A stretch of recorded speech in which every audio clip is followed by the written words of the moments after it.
গত 3 দিন আগে আমি একটি ফেসবুক পেজ থেকে একটি কম্বো প্যাক অর্ডার করি। আজ আমি তা হাতে ডেলিভারি পাই। কম্বো প্যাকটিতে ছিল একটি নিক পিলো, একটি আইম্যাক্স এবং একটি ইয়ার প্লাগ। চলুন সেগুলো আনবক্স করে দেখি ঠিকঠাক ডেলিভারি আসছে কিনা। প্রথমেই আমরা স্টিকারটা সরিয়ে ফেলবো, এরপর প্যাকেট থেকে আমাদের সেই কাঙ্ক্ষিত পণ্যটি বের করব। প্রথমেই বলে রাখি, আমি যে পণ্যটি অর্ডার করেছি এটি একটি লো কোয়ালিটির পণ্য। এটি দামেও খুব সস্তা। আপনারা চাইলে Facebook page gift box collection থেকে এটি অর্ডার করতে পারেন।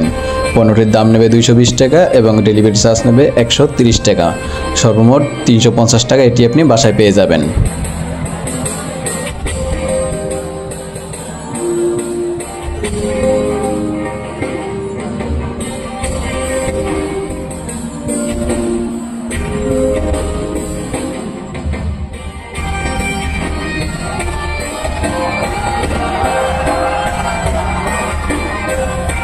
যারা বাস বা ট্রেনে লম্বা ভ্রমণ করতে চান তাদের যাত্রাকে আরও আরামদায়ক ও উপভোগ্য করে তোলার জন্য এই 3টি পণ্য হতে পারে আপনার অপরিহার্য সঙ্গী।